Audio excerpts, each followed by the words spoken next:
네, 안녕하십니까. 한국제약바이오협회 엄승인입니다. 저는 이제 두 가지만 먼저 말씀을 드리고, 한 가지를 말씀을 드리고, 한 가지는 저기 아까 발표하신 분과 지금 말씀하신 신원혜 서기관님한테 업계를 대표해서 하나 말씀을 드리려고 합니다. 네, 첫 번째는 계속 말씀을 해주셨지만 BT와 IT의 융합이라던가 오픈 이노베이션, 이거에 대해서는 지금 모든 제약 바이오 업계에서도 그 줄기를 따라가야만 우리가 글로벌 경쟁력을 갖출 수 있다고 생각을 하고 열심히 노력을 하고 있습니다. 특히나 5월 22일 날 바이오 헬스 혁신 전략에서 이제 발표했듯이 100만 명의 바이오 빅데이터를 이제 확보를 하겠다고 하시는 거랑 여러 가지가 있어서 이거에 대한 기대감이 좀 크고요. 아까 여러 가지 국가를 예를 들었었는데 일본에서도 이제 아시다시피 아까 차세대 의료기반법을 바탕으로 해서 이러한 여러 가지 법 체제를 개편을 하고 그 다음에 AI 신약 개발에 대한 기반 조성을 위해서 링크 시스템이라고 해서 라이프 인텔리전스 컨소시엄이라는 그런 시스템을 갖춰서 제약 기업과 그다음에 IT 기업이 신약 개발을 위해서 AI를 개발하고 그걸 최대한 잘 활용할 수 있게 그렇게 도와주는 시스템을 하고 있는 걸로 이제 알고 있고요. 제가 작년에 그 링크 시스템을 운영하는 회사들하고 한번 가서 방문을 한 적이 있습니다. 그래서 그런 차세대 의료 기반법이라던가 그 다음에 그쪽에서의 개인 정보의 비식별화를 통해서 병원 데이터 등 같은 거를 활용을 할 수 있고 국가 데이터를 활용할 수 있게 기반이 돼 있는 거를 보고 이제 국내에 와서 이제 한번 말씀을 드린 적이 있습니다. 복지부라던가 여러 가지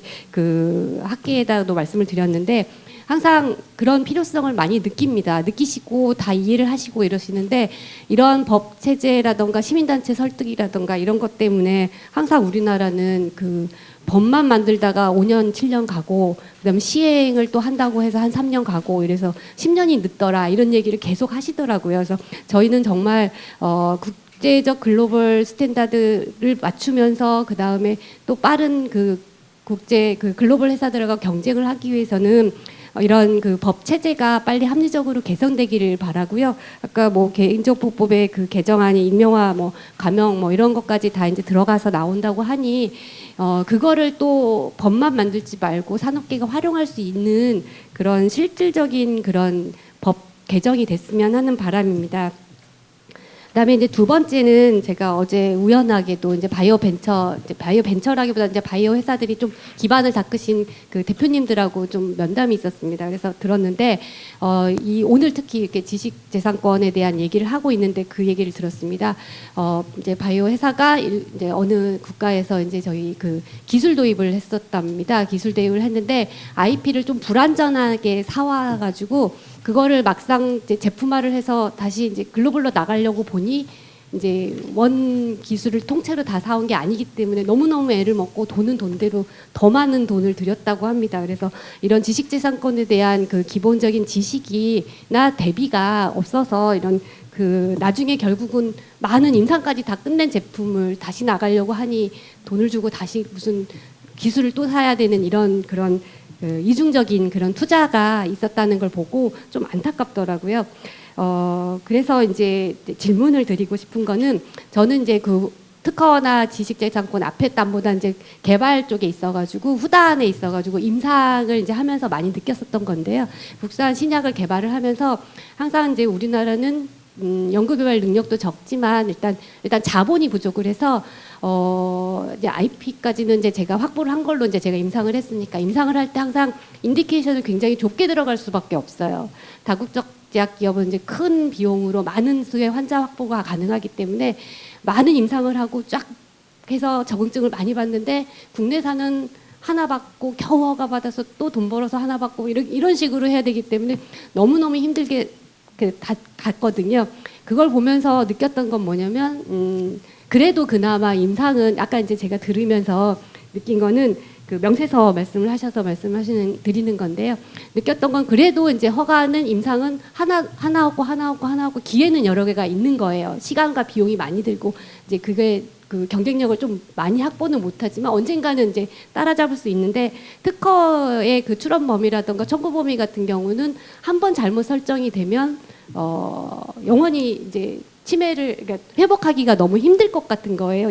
우리가 그 임상 3상 하나 잘못해서 다른 걸로 돌리는 것보다는 더 큰 데미지를 얻을 것 같은데 아까 같이 스타트업이라든가 바이오 벤처라든가 그다음에 경험이 미숙한 국내 제약 바이오 산업 그 회사들이 이러한 이렇게 다양한 명세서의 실시를 하기 위해서는 어떻게 전략적으로 조금 더 그나마 없는 살림에 없는 투자 규모에 그나마 어떻게 접근을 하고 전략을 세워야 더 많은 권리를 확보를 할 수 있는지 혹시 아까 윤경혜 변리사님이라던가 그 신원의 서기관님께서 정말 이렇게 이건 키포인트인데 요거를 해갖고 상담을 받든지 특허 내는 그런 변리사분들을 잘 이렇게 논의를 하라고 하는 그 팁을 하나라도 좀 주시면 좀 감사할 것 같아요. 그래서 그거를 마지막 질문으로 하고 제가 산업계를 대표해서 질문 한번 드리겠습니다. 네, 감사합니다. 네. IP 현장에서 열심히 이 바이오 혁신의 어떤 결과물에 대해서 권리를 확보하고자 노력을 하고 있습니다.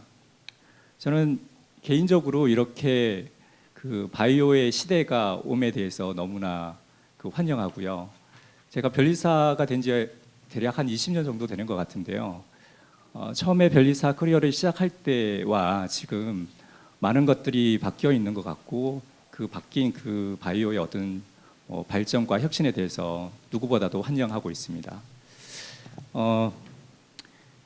제가 2주 전에 있었던 바이오 USA를 다녀왔는데요. 거기에서도 역시 이 바이오의 어떤 트렌드, 바이오의 그 부밍업에 대해서 좀 느낄 수가 있었고요. 거기 참여한 인원이 한 17,000여 명 정도가 됩니다. 작년은 실은 18,000명 정도 됐다고 하는데 올해 한 1,000명 정도가 줄었죠. 아마도 중국과 미국과 중국의 무역 분쟁에 따른 중국의 어텐디들이 좀 줄지 않았을까라고 그냥 생각을 해보는데요. 우리나라가 세 번째로 참여자를 많이 내는 국가였습니다. 작년엔 아마 두 번째로 많은 그 참여자가 있었고요. 그만큼 한국의 어떤 바이오의 어떤 부밍업, 어떤 혁신에 대한 부분들이 많이 이렇게 좀 따라왔다는 생각이 들었고요. 기술적인 트렌드 부분들은 역시나 이뮤노콜로지라든지 셀 세라피, 진 세라피, 그리고 바이오 마이크로비움에 대한 그런 기술들이 많이 논의되고 기술 이전을 위한 부분들이 많이 논의가 됐던 것 같습니다. 저는 그 바이오 기술에 대한 라이센싱 부분과 특허 저희가 일을 같이 하고 있는 특허 변호사들을 만나서 어떤 이슈라든지 실제 이제 일만 하고 있고 얼굴을 못 봤던 그런 저희 일하고 있는 변호사를 만나서 얘기를 나누는 그런 기회를 가졌는데요. 그런 활동을 하면서 저는 이제 몇 가지의 저의 그 IP에 대한 생각들을 좀 말씀을 드리고 싶은데, 아까 말씀 나온 것도 있지만 이런 이제 기술 이전 라이센싱에 있어서 IP가 어떤 역할을 하는지는 아마 분명히 잘 알고 계실 것 같습니다. 그 딜에 있어서 딜 브레이크라는 용어가 있는데요. 그 딜이 이제 이루어지지 않게 하는 어떤 요인들을 딜 브레이크라고 말할 수 있는데 이 IP는 가장 대표적인 딜 브레이크라고 할 수 있습니다. IP가 없는 그 라이센싱은 생각할 수도 없는 거죠. 그렇기 때문에 우리가 어떤 혁신을 이루고 라이센싱을 의도한다고 한다면 IP는 무엇보다도 가져야 될 가장 첫 번째 어떤 준비가 돼야 될 것 같은데요.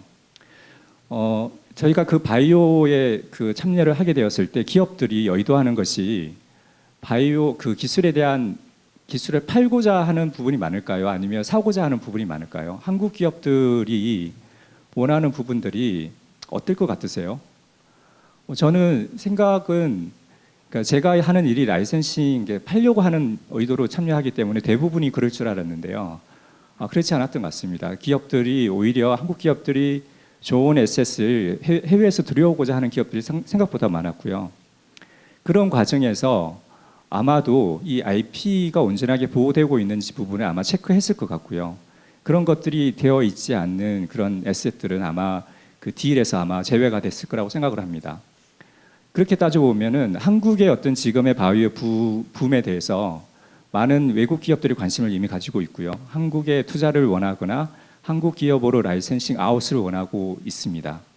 그렇다는 것은 곧 그 기술에 대해서 적어도 한국 내에 특허를 많이 출원을 했으리라고 생각이 들었고, 그래서 한국 출원이 바이오 분야에 많이 늘었을 거라고 생각을 했거든요. 근데 아까 윤경혜 변리사님이 발표하신 자료에 의하면 제가 관심 있게 봤는데 큰 변화를 찾을 수는 없었던 것 같아요. 아마도 향후에는 그게 이제 뭐 최근의 일들이니까 아마 특허가 공개가 되고 통계가 잡히게 되면 그런 현상들을 그래프로 읽을 수 있지 않을까라는 생각이 들었는데요. 아무튼 그 IP는 라이센싱에 있어서 가장 중요한 요소이고 그런 면에 있어서 IP의 보호가 무엇보다 중요하다는 말씀을 드리고 싶고요. 그리고 우리나라 그 바이오 부분들이 이제는 글로벌 스탠다드라는 용어가 나오는데 글로벌 스탠다드가 되고 라이센싱 아웃을 하고 있는 상황이고 전 세계적으로도 어떤 기술력에 대해서 인정을 받고 있는 이런 상황이라고 판단이 드는데요. 그렇다면 그러한 그 기술에 대해서 보호를 하는 이 IP의 수준 역시 글로벌 스탠다드에 맞춰야 된다고 생각이 듭니다. 실제 실무를 하고 있는 저는 그런 면에 있어서 과연 우리의 그 특허 변호사, 변리사들의 그 역량이 그 수준에 맞출 수 있을까를 생각해 보면 조금은 부끄럽기도 하고 그런 역량을 갖춰야겠다는 생각을 하게 되는데요. 제가 이제 요청드리고 싶은 아니면 글로벌 스탠다드라는 IP적인 측면에서 봤을 때 이런 것들이 고려되는 것 같습니다. 같은 예를 들어서 미국의 어떤 연구자들이나 기업이 개발한 기술에 대해서 미국에서는 특허를 획득했는데 중국에서는 특허가 획득되지 않는 일들을 보면서 아쉬워하는 겁니다. 과연 그러면 중국에 대한 IP 인식은 좀 부정적인 인식이 있는데요. 두 가지가 있습니다. 특허를 알 수 없는 이유로 못 받는다는 문제와 그리고 그 특허 등록 후에 인포스먼트라고 하는 그 권리 행사 부분에 있어서 부정적인 인식을 갖고 있는데요. 중국에 대한 인식은 아마 여러분이 생각하는 그런 인식인 거죠. 그렇다면 한국은 과연 중국과 비교했을 때 아니면 미국이나 선진국들이 비교했을 때 그런 면에 있어서는 정당하거나 합리적이거나 특허를 받는데 아무런 뭐 특별한 이유 없이 특허를 획득하지 못하는 문제가 있는지 아니면 특허를 획득한 후에 권리 행사에 대해서 문제가 없는지에 대해서 그런 것들이 어떤 글로벌 스탠다드이거나 아니면 그런 선진국의 그 기업들이 인식하거나 납득할 수 있는 수준의 그런 상황이 되어야 된다고 생각이 들고요. 그리고 말씀드린 이런 권리를 보호하는 그런 그 선봉에 있어서 그 기술들에 대해서 특허를 보호해주는 변리사들의 역량 역시 글로벌 스탠다드에 맞추고 그들과 큰 문제 없이 커뮤니케이션하면서 또 우리 국내 기업들과의 특허 전략들에 대해서 논의할 수 있는 충분한 역량을 갖춰야 된다는 생각이 듭니다. 그리고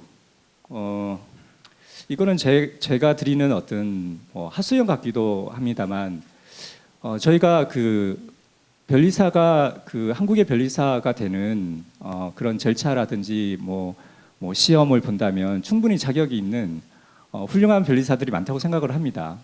다만 미국 변호사들이나 유럽의 변리사들이랑 얘기를 나눠보면 한국의 IP의 업계는 상당히 열악한 수준이라고 생각이 듭니다.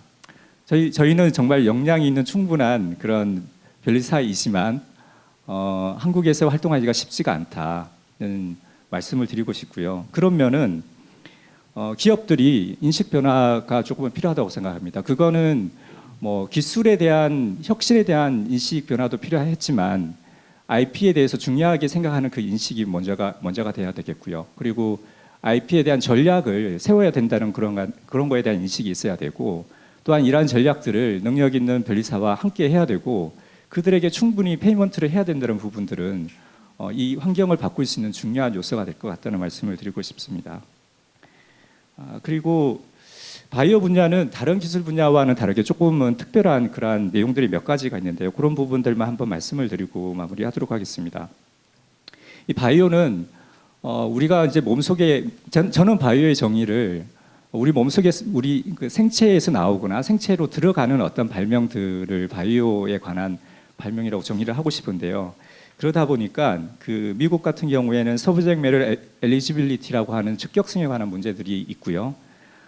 그런 것들은 전 세계적으로 통용되고 있지는 않지만 미국에서는 그런 적격성에 관한 문제들이 있기 때문에 아마 권리 보호를 할 때 그런 부분들이 고려돼야 될 그러한 내용이 있겠고요. 아까도 나왔지만 두 번째는 국가마다 조금씩 다른 클레임의 방법들이 있습니다. 그런 것들이 전 세계적으로 통용되지 않기 때문에 각국마다 조금씩 다른 부분들에 대해서는 변리사들과 충분히 논의를 해서 잘 준비할 필요가 있다는 생각이 들고요. 그리고 세 번째는 그 상세한 설명에 관한 부분들이 바이오 분야에 되게 중요하고 이런 것들이 충실하지 못했을 때는 의도하지 않게 권리를 받지 못하게 되거나 아니면 권리를 아주 좁은 범위에서 받아야만 되는 상황에 봉착하게 될 수도 있을 것 같습니다. 그리고 기업들이 갖고 있는 그 IP에 대해서 그야말로 그 포트폴리오를 구축하면서 전략적으로 가야 되는 부분들에 대한 인식을 가져야겠고요. 그리고 FTO라고 하는 부분들 인식을 가지고 있어야 되고 이건 나중에 어떤 수를 당할 수 있는 그런 문제들을 사전에 막아야 되는 부분에 있어서 중요한 요소가 되겠고요. 그리고 IP 듀 딜리전스라는 부분들이 생소하거나 해본 적이 없거나 당해본 적이 없는 그러한 상황들이 있을 수 있다는 생각이 들고 이런 부분에 대해서도 뭐 인식이라든지 아니면 이런 일을 해본 변리사들과 충분히 논의를 해야 된다고 생각이 듭니다. 아까 그 상무님이 말씀하신 그 기업의 사례 같은 경우에는 그런 IP 듀 딜리전스에 대한 부분들이 부족했기 때문에 아마 생기는 그 사후적인 문제가 아니었을까 싶습니다. 네, 그 마지막으로 좀 정리해서 말씀을 드리면 바이오 혁신은 이제는 많이 우리나라도 혁신적인 바이오의 어떤 좋은 결과물을 내고 있다고 생각을 들고요. 여기에 맞춰서 IP도 그게 따라가는 IP의 수준이 되어야 된다고 생각을 합니다. 저희들은 현장에 있는 변리사들은 충분히 준비가 되어 있다고 생각이 들고요. 또한 이 바이오 기업들 업계에서도 이러한 부분들의 인식을 저희와 함께 해가면서 정말 글로벌하게 경쟁력을 갖고 있는 바이오가 되기를 희망합니다. 네, 말씀 마치겠습니다. 오늘 발표 그리고 토론을 다 들어보니까 사실 바이오 혁신을 위해서는 무엇보다도 창출 보호 활용의 선순환이 이루어질 수 있도록 생태계를 구축하는 것이 가장 중요하다는 생각이 드는데 여기 계신 모든 분들이 그러한 의무를 가지고 있지 않나 하는 생각이 듭니다. 오늘 발표해 주시고 또 토론해 주신 여러분 그리고 무엇보다도 이 늦은 시간까지 끝까지 자리 함께해 주신 플로어에 계신 분들께 감사드리면서 오늘 행사는 여기서 마치도록 하겠습니다. 감사합니다.